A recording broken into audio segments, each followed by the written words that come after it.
నమస్తే. బెట్టింగ్ యాప్లు చాలా మంది జీవితాలను నాశనం చేసినాయి, చివరకు సూసైడ్ చేసుకునేటువంటి పరిస్థితులకు తీసుకొచ్చినాయి. అంటే ఇది ఇప్పుడే వెలుగులోకి వస్తుంది, ఇప్పుడే ట్రెండింగ్గా మారింది. కానీ ఇది ఎప్పుడో స్టార్ట్ అయింది, చాలా రోజుల కింద స్టార్ట్ అయింది. ఇప్పుడు సందర్భంలో అన్వేష్ ఒక మూమెంట్ స్టార్ట్ చేయడం జరిగింది. ఆయన బయటికి వచ్చి మాట్లాడడం జరిగింది. దాని ద్వారా సజ్జనార్ కూడా కొంచెం యాక్షన్ తీసుకొని ఒక మూమెంట్ స్టార్ట్ చేసి పోలీసుల పైన ప్రెజర్ తీసుకురావడం జరిగింది. సో వరుసగా ఒక తవ్వుతా ఉంటే పెద్ద కుప్పనే బయటకు వచ్చింది. సో ఎందుకు దీనిపైన మనం అవేర్నెస్ చేయాలి, ఇంకా ఖరాబ్ అయ్యే జీవితాలకు బాగు చేయాలి అనే ఒక ఉద్దేశంతో ఈ వీడియో చూసే ప్రతి ఒక్కరు ముఖ్యంగా షేర్ చేయండి. ఊళ్ళలో ఇప్పుడు ఐపీఎల్ స్టార్ట్ అవుతుంది, ఇంకా ఎక్కువ బెట్టింగ్ జరుగుతూ ఉంటాయి. ఐపీఎల్ అంటేనే బెట్టింగ్ అని మేము చెప్పుకుంటాం. సో జరుగుతుంది కాబట్టి ఈ వీడియో షేర్ చేయండి. ఒకవేళ ప్రమోట్ చేసి మీరు ఎవరైనా బాధితులు ఉంటే కూడా సార్ ఉంటారు మనతో పాటు, ఇమనేని రామారావు సార్ మనతో పాటు ఉన్నారు. మీరు ఒకవేళ ఏదైనా హెల్ప్ కావాలన్నా, మీరు ఒకవేళ ఏదైనా యాప్ ద్వారా నాశనం అయినా లేకపోతే ఏమన్నా డబ్బులు కోల్పోయినా కూడా సార్ ద్వారా మీరు సార్ని కాంటాక్ట్ కాండి. అంతకంటే ముందు మనం మాట్లాడుకోవాలి ఈ కేసు గురించి. పంజాగుట్ట పోలీస్ స్టేషన్లో దాదాపు ఒక 25 మందికి కేసులు నమోదైనాయి. ఇప్పుడు సార్ చెప్తూ ఉన్నారు, రీసెంట్గా బాలకృష్ణ మీద కూడా ఒక కేసు ఫైల్ అయింది. 86 కేసు ఫైల్ కాలేదు. ఒక బాధితుడు, నేను ఇట్లనే డిస్కషన్ చేస్తుంటే ఒక బాధితుడు వచ్చి, సార్ నేను 83 లక్షల రూపాయలు పొడగొట్టుకున్నా, ఇట్లా బాలకృష్ణ ఒక ఆహా అనే దాంట్లో ఒక అన్స్టాపబుల్ అని ఒక షో చేస్తాడు. ఆ షోలో భాగంగా కొంతమంది సెలబ్రిటీలను పిలిచి ఒక యాప్ ఆడితే మీకు గిఫ్ట్స్ చాలా వస్తాయి, మీకు అంటే బెట్టింగ్ యాప్ లెక్క ఉండదు, అది గిఫ్ట్స్ వస్తాయి, హ్యాంపర్స్ వస్తాయి, ఇవి అని చెప్పడం జరిగింది. నా ముందటనే 2-3 సెలబ్రిటీలకు గిఫ్ట్లు కూడా ఇచ్చిండు. గిఫ్ట్లు ఇస్తే నేను పైసలు అంటే జితాంచుకుంటానేమో అనే ఆశతోనే, ఇప్పుడు law of diminishing marginality will not apply in case of money, అంటే ఆ సూత్రం అనేది పైసలకు అప్లై కాదు. అంటే ఎంత వచ్చినా కానీ ఆశ ఉంటుంది, ఎవరికైనా ఉంటుంది. అట్లా ఆ ఆశను అవకాశంగా చేసుకొని కొన్ని యాప్లు ఇట్లా చేస్తున్నాయి. అయితే ఆ యాప్లను ప్రమోట్ చేసే వాళ్ళకు కూడా అంతే పాత్ర ఉంటుంది. అదేవిధంగా వాళ్ళను కూడా వాళ్ళ పేరు మీద కూడా చట్టపరమైన చర్యలు తీసుకోవాలని చెప్పేసి పూర్తి స్థాయిలో వాళ్ళకు కూడా, ఇప్పుడు బాధితులు ఎవరైనా వస్తే వాళ్ళకు కూడా నేను అవగాహన కల్పిస్తున్నా. అరే ఇప్పుడు వీళ్ళు కూడా దీంట్లో ఇప్పుడు ప్రమోట్ చేసినంత మాత్రాన మాకేం లయబిలిటీ ఉంటుంది, అది లీగల్, ఇది లీగల్. ఇప్పుడు ప్రధానంగా ఈ వేడికలు వస్తాయి, డార్క్ వెబ్ నుండి వస్తాయి. మనము ప్రత్యేక రాష్ట్రం ఏర్పడ్డాక కేసీఆర్ గారు దీని మీద ఫోకస్ పెట్టారు. అప్పట్లో ప్రత్యక్షంగా ఆడుతుండే హైదరాబాద్ మొత్తం పత్తల క్లబ్లు ఉంటుండే. పత్తల మేము రమ్మి, మేము కోర్టుకు పోయినాము, కోర్టు మాకు ఉత్తర్వులు ఇచ్చింది అని అనుకుంటా దాన్ని ఆ కోర్టు ఉత్తర్వులను వాళ్ళకు అనుగుణంగా చెప్పుకుంటూ ఎట్లా పడితే ఆడ అది ఒక పేకాట క్లబ్గా మార్చేసి చేస్తుండే. అయితే కేసీఆర్ గారు మొదటి ముఖ్యమంత్రి, తెలంగాణ రాష్ట్రం ఆవిర్భావం అయినాక మొదటి ముఖ్యమంత్రిగా పరోక్షంగా కానీ ప్రత్యక్షంగా కానీ ఈ యాపులు లేకుంటే ఈ పత్తలను మొత్తం పూర్తి స్థాయి ఉక్కు పదం మోపిటాయి. అదేవిధంగా మనది ఒక రాష్ట్రంగా ఏర్పడ్డాక, ప్రత్యేక రాష్ట్రంగా ఏర్పడ్డాక మొదటిసారిగా భారతదేశంలోనే మొదటిసారిగా ఒక చట్టం తీసుకురావడం జరిగింది 2017లో. అదేంటంటే ఈ real time money betting apps ఏవైతే ఉన్నాయో వీటిని పూర్తి స్థాయిలో బ్యాన్ చేసారు. బ్యాన్ చేసినాక కొన్ని కంపెనీలు ఏం చేసినాయంటే కోర్టును ఆశ్రయించినాయి. అయితే ఇప్పుడు ఈడ ఆడనీయకపోతే ఏం చేస్తున్నారు కొంతమంది, అది వ్యసనం. వాళ్ళు ఏం చేస్తున్నారు, ఆంధ్రాకు పోయి పక్క రాష్ట్రంకి పోయి ఆడుదురు. అయితే దాన్ని గుర్తించిన అక్కడ ప్రభుత్వం జగన్ గారు ఏం చేశారంటే మన మాదిరిగానే ఇంకొక యాక్ట్ తీసుకొచ్చిరాడు, ఆర్డినెన్స్ తీసుకొచ్చి మొత్తం రియల్ మనీ బెట్టింగ్ యాప్స్ అనేటివి బ్యాన్ చేసారు. ఈ ఊకుంటారా, వ్యసన పరులు ఏం చేసారు, అవతలకి పోయి అంటే తమిళనాడులోకి పోయి ఆడు మొదలు పెట్టారు. అయితే తమిళనాడు వాళ్ళు కూడా గుర్తించారే, ఇది ఫోన్ ఇక్కడే ఉంటుంది, ఫోన్లోనే ఆడతారు కదా సార్. ఇప్పుడు మన ఫోన్ ఉన్నది, ఇప్పుడు ఆ బెట్టింగ్ యాప్లు నాదల్లో ఉంటాయి, ఆ వ్యక్తి అయితే ఇక్కడే ఆడతారు, కాకపోతే ఆపరేటింగ్ అక్కడ జరుగుతుంది. ఆపరేటింగ్ ఆడికే జరుగుతుంది. ఆపరేటింగ్ ఇప్పుడు క్లబ్బులు కూడా ఇప్పుడు మనం చూస్తున్నాం, ఈడికెళ్ళి అన్ని క్లబ్లను మొత్తం ఈడ నిషేధం పెడితే వాళ్ళు ఏం చేస్తారు, బార్డర్ జిల్లాలైన రాయచూరు లేకుంటే మన ఉద్గిరి మహారాష్ట్రలో అప్పట్లో నిజాం స్టేట్ మొత్తం మనం మొత్తం ఒకటే ఉంటుంది. ఉద్గిర్ కానీ లేకుంటే మన కర్ణాటకలో మన నాందేడ్ అవతల పర్బని గిర్బని కర్ణాటక ఔరంగాబాద్ మధ్యలో కర్ణాటక మహారాష్ట్ర బార్డర్లా ఆడ పెట్టుకొని ఆడ క్లబ్బులు నడిపిస్తారు. ఓకే, అంటే ఇది అంటే ప్రజలకు పూర్తి స్థాయిలో అలవాటు చేసేసారు. ఇప్పుడు 2 అంశాలు. ఒకటి ఏంటంటే అక్షయ్, ఈ యాప్స్ను ఎట్లా నియంత్రణ చేయాలి అంటే సమాజం మీద చాలా తీవ్రమైన ప్రభావం చూపెడుతుంది. ఈ యాప్స్ని ఎట్లా నియంత్రణ చేయాలి. Digital media code of ethics అనేటిది ఒకటి 2023లో ఇది చాలా పటిష్టంగా చేయబడ్డ చట్టం. ఇది digital media code of ethics. అంటే దీనిలో information technology intermediary guide lines and digital media ethics code అని దీన్ని మొత్తం అబ్రియేటెడ్ ఫామ్ మనం డిజిటల్ మీడియా కోడ్ అంటాం. అంటే 2021లో ఈ చట్టం చేసి 2023కు దీనికి మొత్తం కావాల్సిన అనుమతులు పార్లమెంట్లో ప్రవేశపెట్టడం అవన్నీ జరిగింది. ఇది ఒక పూర్తి స్థాయి చట్టంలోకి అంటే ఎదుగుతున్న సాంకేతికతను ఆధారంగా చేసుకొని మోసపూరిత ఉద్దేశంతో ఇట్లా చేస్తున్నారు. కాబట్టి దీన్ని అధిగమించే ఒక చట్టం తీసుకురావాలని చెప్పేసి ప్రభుత్వం ఏం చేసింది, ఈ చట్టం ఏర్పాటు చేసింది. దీంట్లో ఏంటంటే ఇంటర్మీడియటరీ పాత్ర. ఇప్పుడు ఇంటర్మీడియటరీ పాత్ర అంటే ఇప్పుడు గూగుల్ చూస్తాం. ఇప్పుడు మనం ఇంటరాక్టివ్ బోర్డ్లా మనం దేని ద్వారా ఆపరేట్ చేస్తున్నాం, గూగుల్ అనేది ఒక ప్లాట్ఫామ్. అదే విధంగా యూట్యూబ్ అనేది ఒక వీడియో షేరింగ్ ప్లాట్ఫామ్. అదే వీడియో షేరింగ్ ప్లాట్ఫామ్ ఒక కంపెనీ. అదే విధంగా గూగుల్ అనేది ఒక కంపెనీ. వీళ్ళు అమెరికా బేస్డ్, వాళ్ళు మొత్తం ప్రపంచవ్యాప్తంగా వీళ్ళు ఆపరేషన్స్ చేస్తుంటారు. అయితే వీళ్ళ పాత్ర ఏంది, వీళ్ళు ఎటువంటి కంటెంట్ ను నియంత్రణ చేయాలనేది చెప్తుంది. ఇది ఈ చట్టం యాప్ గురించి చెప్తుంది. యాప్స్ కానీ ఎటువంటి మోసపూరిత ఉద్దేశంతో కంటెంట్ ను చేసి అంటే ధనము తరలించే విధంగా అంటే మోసపూరిత ఉద్దేశంతో తీసుకుపోయి అంటే ఇట్లాంటి కంటెంట్ ని మీరు ఆపాలి, ఇక్కడ ఫిల్టర్ చేయాలనే విషయాన్ని ఈ చట్టం గురించి చెప్తుంది. యాప్స్ కావచ్చు, లేకుంటే వేరే ఏదైనా కంటెంట్ కావచ్చు, ఇన్వెస్ట్మెంట్స్ అని చెప్పి మోసం చేయొచ్చు, అదే విధంగా గేమింగ్ అని మోసం చేయొచ్చు. యాప్స్ అనేటివి ఇప్పుడు అన్నిటికీ ఆండ్రాయిడ్ కూడా అందుబాటులో ఉండాలని చెప్పేసి యాప్స్ తీసుకురావడం జరిగింది. అది కొన్ని వెబ్సైట్స్ ఉంటాయి, అన్నిటిని ఫిల్టర్ చేయమని చట్టం చెప్తుంది. ఓకే, అయితే దీన్ని అధిగమించుకుంటూ కొన్ని కేసెస్లో ఏం చేస్తున్నారంటే ఈ సైబర్ నేరగాళ్ళు ఏం చేస్తుండ్రు, ఇప్పుడు ఆల్గోరిథం క్రియేట్ చేస్తున్నారు. ఆల్గోరిథం అంటే ఒక బెట్టింగ్ యాప్లో నేను ఇవాళ దినం ఒక 10 రూపాయలు పెట్టినా, లేకుంటే ఒక 1000 రూపాయలు పెట్టినాను అనుకో. పెట్టినాక ఏమవుతుంది, ఫస్ట్ నాకు వస్తాయి అంటే 200 పెట్టినప్పుడు వస్తాయి 20 టైమ్స్ వస్తాయి. అట్లా అది ప్యాటర్న్ అట్లనే ఉంటుంది. ఒక 20 టైమ్స్ వచ్చినాక 50 టైమ్స్ పోతాయి. అవును, అది అట్లా చేస్తారు, ప్రోగ్రామ్ సెట్ చేస్తారు. ఇంకో పక్కకే ఇంతకు ముందు అలా పత్తల క్లబ్లలో ఓ మూల కోడు కూర్చొని ఉంటుండే ఫైనాన్సర్.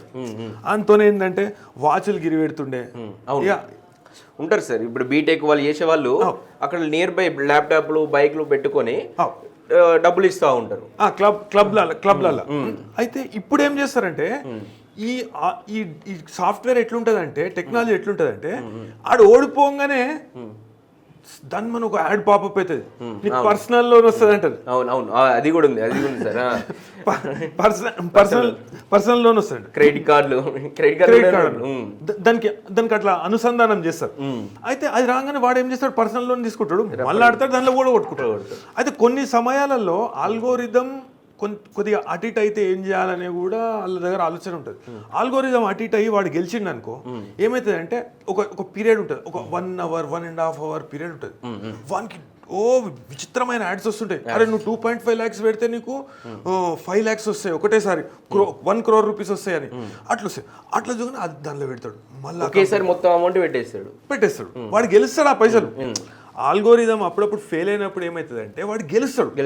పైసలు గెలవంగానే ఏమవుతుంది అంటే ధన యాడ్స్ వస్తాయి, మోటివేట్ చేయడానికి, మళ్ళీ తీసుకురావడానికి. ఈ 1-2 గంటల దాకా తీసుకోవద్దు, నీ పైసలు నీ ప్రాసెస్ అవుతున్నాయి, నీ పైసలు ప్రాసెస్ అవుతున్నాయి, అప్పటిదాకా ఆడు నీకు ఇంత బోనస్ వస్తుంది అంటాడు. అరే ఈ ఆశకు ఆడుతాడు, ఉన్నాయి పోతాయి, పెట్టినవి పోతాయి. సార్ ఇది ఒకటి సార్, ఇది ఆ ప్లాట్ఫామ్ వాళ్ళ మీద అరికట్టడానికి యాక్ట్ ఉంది. సో దీన్ని ప్రమోట్ చేస్తూ ఉన్నారు. ఏదైతే సెలబ్రిటీ, ఇప్పుడు బాలకృష్ణ కావచ్చు, లేకపోతే రానా కావచ్చు, లేకపోతే విజయ్ దేవరకొండ కావచ్చు, వీళ్ళు చాలా పెద్ద సెలబ్రిటీలు. అక్కడ ప్రకాష్ రాజ్ కూడా ఉన్నాడు. సో వీళ్ళను ఎలా మనం అక్యూజ్ గా తీసుకోవచ్చు? ఒకటి మనము గుర్తించాలి, కొంతమంది సెలబ్రిటీస్ ఏమంటారంటే మేము చేసింది సబబే, మేము ఇది ఆన్లైన్ బెట్టింగ్ అనేది లేకుంటే ఈ ఆన్లైన్ రమ్మీ అనేది సుప్రీంకోర్టే ఇది గేమ్ ఆఫ్ స్కిల్ అంటే ఒక వ్యక్తి నైపుణ్యం అట, నైపుణ్యం అట. అయితే గేమ్ ఆఫ్ స్కిల్ కాబట్టి ఆడొచ్చు, పైసలు పెట్టి కూడా ఆడొచ్చు అనే విషయాన్ని చెప్పింది అని అంటుంది సుప్రీంకోర్టు.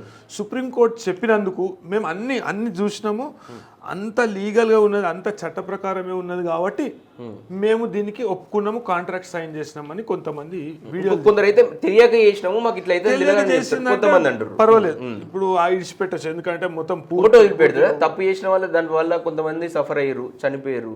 సో ఇప్పుడు కోర్టు వదిలిపెట్టదు కాబట్టి వాళ్ళు తెలియదు అని చెప్పినా కూడా కోర్టు వదిలిపెట్టే ఆస్కారమే లేదు.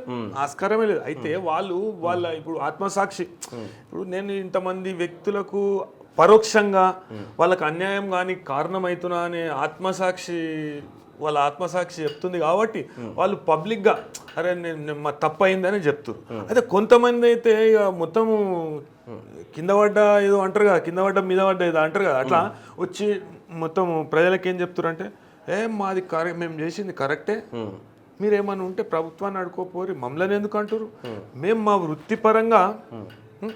నేను ఒక చిన్న సెలబ్రిటీస్ హర్షసాయి లాంటి కొన్ని కోట్లు సంపాదించారు, ఒక 100 కోట్లు సంపాదించిన అని చెప్పేసి అంటారు సార్. ఒక 100 కోట్లు సంపాదించి అలా కొంత ఖర్చు పెట్టి ఇంకా ఎక్కువ చేస్తున్నా అని చెప్పేసి ఇంకా ప్రమోట్ చేసే ప్రయత్నం హర్షసాయి చేశారు. గతంలో వచ్చింది కానీ ఇప్పుడైతే పెద్ద ఎత్తున చాలా మంది వచ్చారు. చాలా ఇప్పుడు అవి ఏడికేలా ఆపరేట్ అవుతున్నాయో మనకు తెలియదు. ఇప్పుడు మహారాష్ట్రలో అయిన కేసు, ఇప్పుడు కొంతమంది టాలీవుడ్ హీరోస్ కూడా ఉండే, మహారాష్ట్రలో అయిన కేసు ఏంది, ఇప్పుడు ఈడీ ఇన్వాల్వ్ అయ్యి, అవును ఈడీ కూడా ఇన్వాల్వ్ అయ్యే అవకాశం ఉంటుంది సార్. అయితే దీనిలో కూడా అయింది దీనిలో కూడా అయింది. ఇప్పుడు పోలీస్ వాళ్ళు కూడా ఈడీని ఇన్వాల్వ్ చేద్దాం, అసలు మనము ప్రశంసనీయం. చైనా వాళ్ళ నుంచి ఏమన్నా వస్తుంది? చైనా ఒకటే అని చెప్పలేము, చాలా ఏడికెళ్ళి ఆపరేట్ చాలా మంది చైనా యాప్స్ ఉన్నాయి అని చెప్పేసి. ఇప్పుడు అంతర్జాలం అనేది దాన్ని మనం పూర్తి స్థాయిలో మనం నియంత్రణ చేయలేము. అవును, ఇప్పుడు కూడా వీళ్ళని అరెస్ట్ చేసినంత మాత్రాన మనం ఒక భయం క్రియేట్ చేయొచ్చు, కానీ ఇప్పుడు సెలబ్రిటీలో భయం క్రియేట్ చేయొచ్చు, కాకపోతే యాప్లను మాత్రం ఇప్పటికి కూడా మనం ఏం చేయలేము కదా సార్. ఇట్లాంటి చట్టాలు వచ్చినాక వాళ్ళు డైరెక్ట్ కాకుండా బ్యాక్ హ్యాండ్ వస్తుంది. అయితే దాన్ని నియంత్రణ చేసే ప్రక్రియ మన దగ్గర లేదు. అదే కేంద్ర ప్రభుత్వం వీటిని పరిగణలోకి తీసుకొని ఎంతోమంది మేధావులు, రిటైర్డ్ పోలీస్ ఆఫీసర్స్, లేకుంటే బాధితులు కేంద్ర ప్రభుత్వానికి సూచించారు, మీరు ఇట్లా చేయండి, దీన్ని మొత్తం ఇంకా పటిష్టంగా చేసి దీనిలో నుండి బయట పడకుండా ఎవరైనా. ఇప్పుడు భారతదేశం నాశనం అవుతుంది సార్, యువకులంతా మన ఆర్థిక వ్యవస్థ నాశనం అయిపోతుంది, యువత నాశనం అయిపోతుంది. అయితే మన దగ్గర సైబర్ క్రైమ్ అనేది బాగా మన రాష్ట్రంలో సైబర్ క్రైమ్ అనేది డిటెక్షన్ మంచిగా చేస్తుంది. మనం వాస్తవానికి ఈ కేసులు పెట్టినందుకు ఈ చట్టంలో సరిపోదు. ఇప్పుడు ఏవైతే సెక్షన్లు పెట్టిందో ప్రాథమికంగా అన్ని ఎఫ్ఐఆర్స్లా మనకేం కనబడుతుందంటే 318 పెడుతున్నారు. అంటే 318 బిఎన్ఎస్ అంటే ఇంతకుముందు 420 దానికి అత్యధికంగా 7 సంవత్సరాలు పడవచ్చు అంతే. అది సార్ అది మాట్లాడుకుందాం సార్. అంతకుముందు ఇది ఒక గేమింగ్ సంబంధించి, ఇన్ఫ్లుయెన్స్ సంబంధించి మాట్లాడుకుందాం.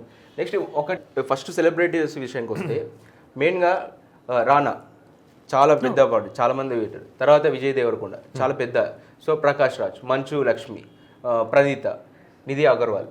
సో వీళ్ళు ప్రధానంగా పెద్దవాళ్ళంటే ఇక చిన్నవాళ్ళు చాలా మంది ఉన్నారు, శ్రీముఖి లాంటి వాళ్ళు, ఇంకా తేజ్ లాంటి వాళ్ళు, ఇంకా సన్నీ యాదవ్ లాంటి వాళ్ళు, సో విష్ణుప్రియ లాంటి వాళ్ళు, హర్ష సాయి అంటే పెద్ద, అది చాలా రోజుల నుంచి యూట్యూబ్ చిన్న వీడియోస్. ఇక మెయిన్ అంటే వీళ్ళ గురించి వీళ్ళ మీద చర్యలు ఉండే అవకాశం ఉంటుందా సార్? చర్యలు తీసుకోవాలి, చర్యలు తీసుకునే విధంగా పోలీస్ వాళ్ళు సూచించాలి. ఇప్పుడు ఈ చిన్న సెక్షన్లు అనేటివి కాదు, కానీ వీళ్ళ మీద 100% పిఎంఎల్. ఇప్పుడు 318 ఏంది, నేను ఇప్పటిదాకా చెప్పిన 318 ఏంటంటే ఇది మోసం చేయడం, బేసికలీ మోసపూరితమైన వ్యాఖ్యల ద్వారా పబ్లిక్ను ఇప్పుడు పైసలు పెట్టించుడు, లాభం చేకూరే విధంగా మోసపూరితమైన వ్యాఖ్యలు చేసి లాభం చేకూరే విధంగా మనము వాళ్ళు చేసిరని చెప్పేసి మోసపూరితం. ఇప్పుడు 112 అనేది ఎందుకు పెట్టారంటే ఒక అందరు కలిసి ఒక కామన్ ఇంటెన్షన్తో ఇట్లా చేసిరు అనేది 112 పెట్టారు. 49 అంటే ఇప్పుడు ఇంతకుముందు 34 ఉంటుండే. అయితే 3A and 4 of Telangana state gaming act పెట్టి గేమింగ్ యాక్ట్ చిన్నదే, చిన్న పెద్ద ఇబ్బంది ఉండదు. అయితే 66D కూడా ఐటీ యాక్ట్. అయితే దీనికి అనుబంధంగా ఇవి బిఎన్ఎస్లో ఉన్న సెక్షన్స్, అదేవిధంగా ఐటీ యాక్ట్లో ఉన్న సెక్షన్స్. దీనికి అనుబంధంగా ఏ స్థాయిలో వీళ్ళ ద్వారా ప్రభావితమై మోసపూరిత ఉద్దేశంతో వేరే దేశాలకు తరలిపోయిందో, లేకుంటే మన దగ్గర ఉన్న ఇప్పుడు దుబాయ్ వేయరు అంటే వీళ్ళంతా చాలా మంది, ఇప్పుడు అరసాయి కావచ్చు వీళ్ళంతా, నేను అట్లా కాదు, ప్రజాధనం అంటే పబ్లిక్ మోసం. ఒకడు నాకు ఇప్పటిదాకా ఒక సాక్షి స్టూడియోలో కూర్చుంటే ఒక వ్యక్తి వచ్చిండు. ఒక వ్యక్తి వచ్చి సార్ 83 లక్షలు మోసపోయినా అంటే చూస్తే స్లిప్పర్స్ వేసుకొని ఇట్లా అంటే మొత్తం పేరగాని చెప్పేసుకుని గట్లున్నాడు. గట్ల నేను వీళ్ళతో నాళ్ళతో తీసుకొని పెట్టిన సార్, ఇది బాలకృష్ణ అంత పెద్ద మంచి చెప్తుండు కదా అని గిఫ్ట్లు ఇస్తుండు, అన్ని బహుమతులు ఇస్తుండు. నేను కూడా అరే నాకు కూడా వస్తాయేమో నేను పెట్టినందుకు నాకు 83 లక్షలు నేను మోసపోయినా సార్, వస్తుంది కదా ఇంతో నాతో అప్పు చేసి. అంటే వీళ్ళు ఏం చేస్తారంటే వీళ్ళు ఇంతకుముందు కొన్ని కేసెస్లో బాధితులు ఏం చేస్తారంటే కోర్టులకు పోతే కోర్టులు ఏం చెప్పినాయంటే ఇది బాగా అలవాటు పడి ఒక వ్యసనపరుడుగా తయారవుతుంది కాబట్టి మీరు ఒక డిస్క్లైమర్ అనేది, ఇప్పుడు సిగరెట్ డబ్బా మీద మనకేం రాస్తారు, పొగాకు క్యాన్సర్కు కారణం, ఇంకా దానికంటే చిన్నగా రాయరాదు. అవును.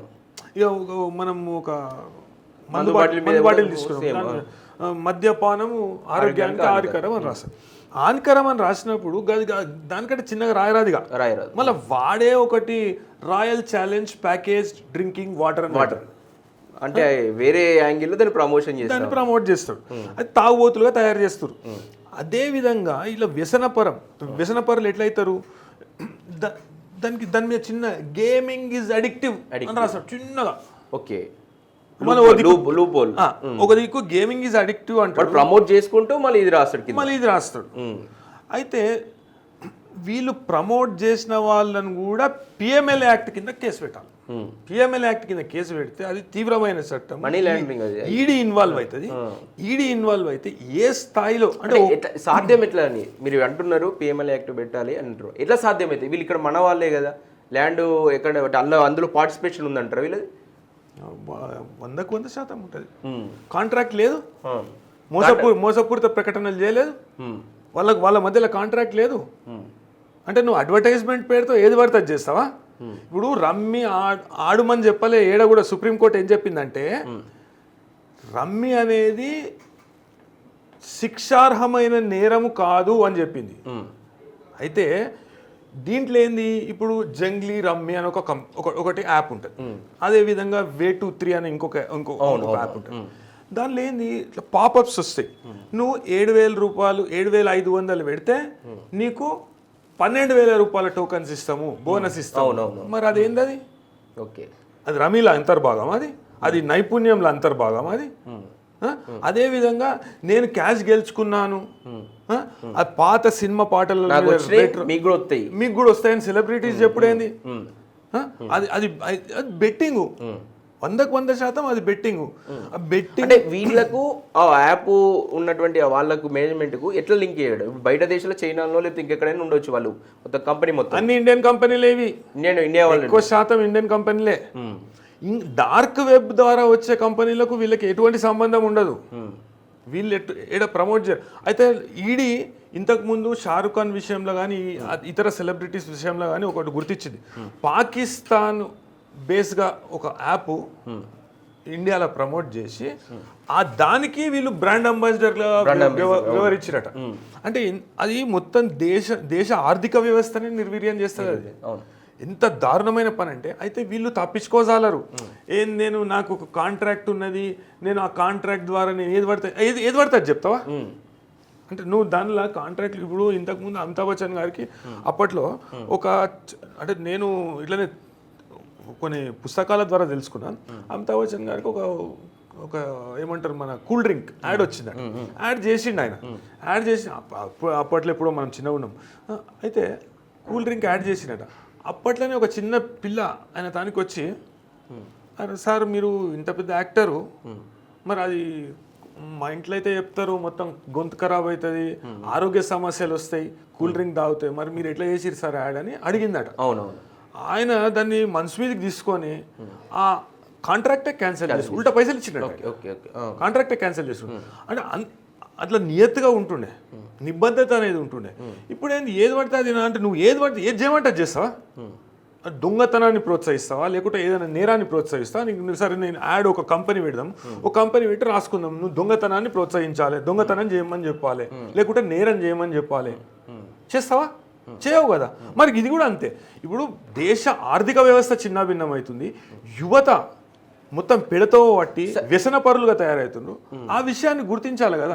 నాకు తెలియదంటే అట్లా ఎట్లయితుంది? It's okay sir. వీళ్ళ విషయం చూసుకుంటే వీళ్ళు చిన్న లెవెల్లో సార్ వాళ్ళ కంపెనీ ఎవడు చెప్తే ప్రమోట్ చేస్తారు. మరి కంపెనీలో మనం ఏం చేయలేమా సార్? కంపెనీలు కోట్లకు పోతాయంటే కోట్లకు పోతున్నాయి. 2017లో కేసీఆర్ గారు మొత్తం ఉక్కు పాదం మోపిర్రు. అయినాక ఏమైందంటే వీళ్ళు రమ్మి అంటే నైపుణ్యత మీద ఆధారపడి ఆడే ఆట కాబట్టి game of chance, game of skill ఉంటుంది. గేమ్ ఆఫ్ స్కిల్ అనేది ఏంది? ఇప్పుడు రమ్మి. అయితే కేసీఆర్ గారు ఏం చేసిరంటే దీన్ని కూడా దానిలో పొందుపరిచిరు. ఏది? గేమ్ ఆఫ్ స్కిల్ లేదు, గేమ్ ఆఫ్ ఛాన్స్ లేదు, లొటపీస్ వద్దు మనకు. ఏదన్నా real money online games, real money online games. So real money online games ఏదాడినా అది నేరమే. ఆ యాప్లన్నీ బంద్ చేయాలని చెప్పి ఒక చట్టం తీసుకొస్తే వీళ్ళు కోర్టుకు పోయినారు.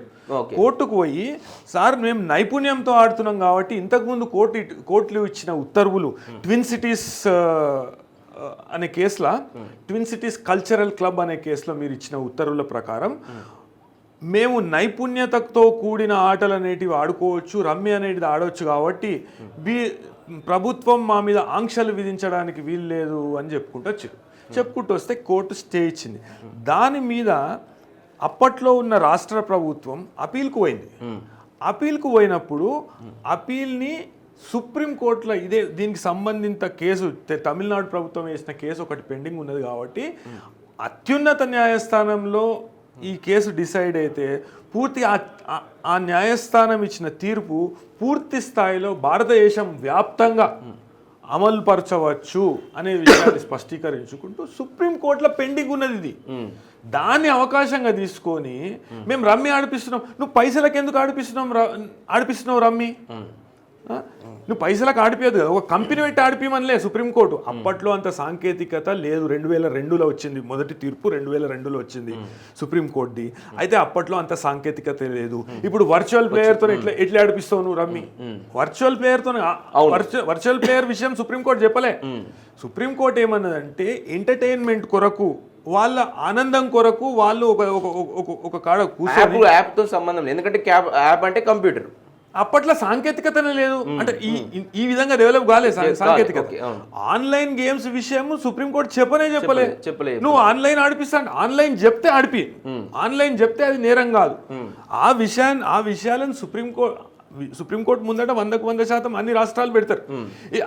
ఇప్పుడు మన తమిళనాడు బ్యాన్ చేసినాక వాళ్ళు ఆడ ఈ కంపెనీలు ఎన్ని పైసలు ఉన్నాయంటే పెద్ద పెద్ద వకీలు వాళ్ళని పెట్టి, లేదు సార్ ఇది నైపుణ్యతతో కూడుకున్న ఆట కాబట్టి వీళ్ళు మా మధ్యలో వచ్చేదిగా. అరే మరి కోడి పందాలు కూడా నైపుణ్యతతో కూడిన ఆట, దాన్ని మనం తయారు చేయమా కోళ్ళను? దాన్ని ఉరికిపియాలి, దాన్ని జాగింగ్ చేపియాలి, స్విమ్మింగ్ చేపియాలి, దానికి కాటలు కొట్టుడు నేర్పియాలి, తప్ని కొట్టాలి, ఇవన్నీ ఉంటాయి కదా. మరి అది కూడా నైపుణ్యతతో కూడిన ఆట. మరి గది ఎందుకు బ్యాన్ చేసిండ్రు? గది బ్యాన్ చేస్తే ఏమంటలేరు ఎందుకు? మరి అది ఎందుకు ఆడతలేరు? మరి గది కూడా నైపుణ్యతతో కూడిన ఆట కాబట్టి మీరు గది కూడా ప్రమోట్ చేయండి. అట్లా కాదట. ఇప్పుడు క్రికెట్లో బెట్టింగ్, ఇవన్నీ మొత్తం సాంకేతికతను ఆధారంగా చేసుకొని ప్రజలను మోసం చేయాలి. ఓకే. ఇప్పుడు వీళ్ళైతే కొంతమంది దుబాయ్ వేరు సార్, వాళ్ళని తప్పించుకోండి మళ్ళీ తీసుకొస్తారు వాళ్ళను. దుబాయ్ పోయినా అంతర్జాతీయంగా ఎక్కడున్నా కానీ వాళ్ళు రావాల్సిందే, వాళ్ళని తప్పకుండా తీసుకొస్తారు. ఇప్పుడు డిపార్ట్మెంట్ తీసుకున్న చర్యలను మనం అభినందించాలి. ఎందుకంటే దేశంలో మొదటిసారిగా మన పోలీస్ డిపార్ట్మెంటు దీని మీద చర్యలు తీసుకుంది. అదేవిధంగా ఎవరైతే సెలబ్రిటీస్ కూడా వీటిని ప్రమోట్ చేస్తారో వాళ్ళ మీద కూడా కేసు పెట్టడం జరిగింది. అంటే ఈ సెక్షన్లు చాలవు, పిఎంఎల్ఏ యాక్ట్ పెట్టాలి. ఒకవేళ ఈ సెక్షన్లతో నేను ఎన్ని సంవత్సరాలు జైలు శిక్ష పడే అవకాశం ఉంటుంది సార్?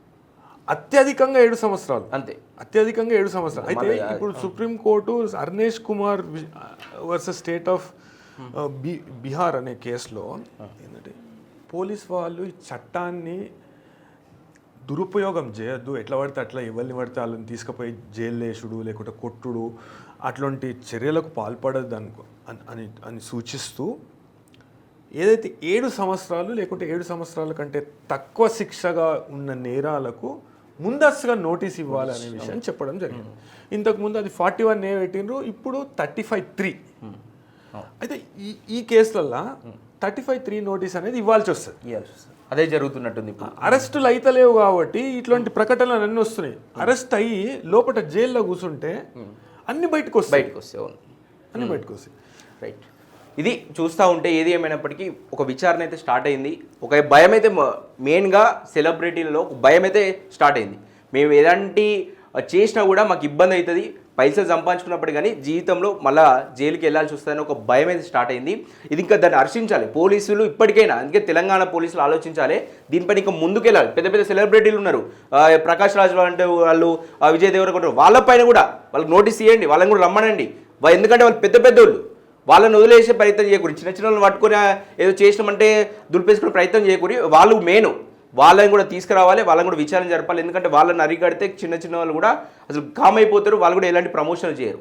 ఇంకా చూద్దాం. ఇంకా ఎవరైనా నేను ఈ సందర్భంగా ఒకటే చెప్పాలి, ఎందుకంటే ప్రతి దాదాపు బీటెక్ చేసే వాళ్ళు కావచ్చు, డిగ్రీ చేసే వాళ్ళు కావచ్చు, మ్యాక్సిమం 50% యువకులు దీనికి అడిక్ట్ అయ్యారు. నాకు తెలిసినటువంటి ఆ సర్కిల్లోనే చాలామంది ఇప్పుడు ఉన్నటువంటి, ఇప్పుడు ఐపీఎల్ వస్తుంది కాబట్టి ఇది మళ్ళీ ట్రెండ్ స్టార్ట్ అవుతుంది కాబట్టి చెప్పండి, మీకు చెప్పండి. ఇది ఏంటంటే అక్కడి నుంచి ఆపరేట్ చేస్తారు, అక్కడ కంప్యూటర్ తోటి ఆడుతున్నటువంటి వ్యవస్థ ఇది. కాబట్టి మనం ఎన్నడూ గెలవలేము, ఎప్పుడు ఆ సిస్టమే గెలుస్తుంది, డబ్బులు ఎప్పటికీ పోతూనే ఉంటాయి. కానీ దీనికి అడిక్షన్ చేసేందుకు ఒకసారి వస్తాయి, ఒకసారి పోతాయి, మళ్ళీ వస్తాయి, మళ్ళీ పోతాయి, చివరికి మాత్రం పెద్ద లెవెల్లో మనమే లాస్ అవుతాం. కాబట్టి ఈ మీరు చూస్తున్నటువంటి ప్రేక్షకులు కంపల్సరీ ఈ వీడియోని షేర్ చేయండి. మీరు కనుక ఎవరైనా ప్రమోట్ చేసే వాళ్ళు ఉంటే ఇప్పటికైనా మానుకోండి, లేకపోతే మీరు కఠినంగా శిక్షలు పడతాయి. ఇంకా సార్ కూడా చెప్తా ఉన్నారు, ఇంకా కొత్త సెక్షన్లు కూడా యాడ్ చేసే అవకాశం ఉంటుందంట.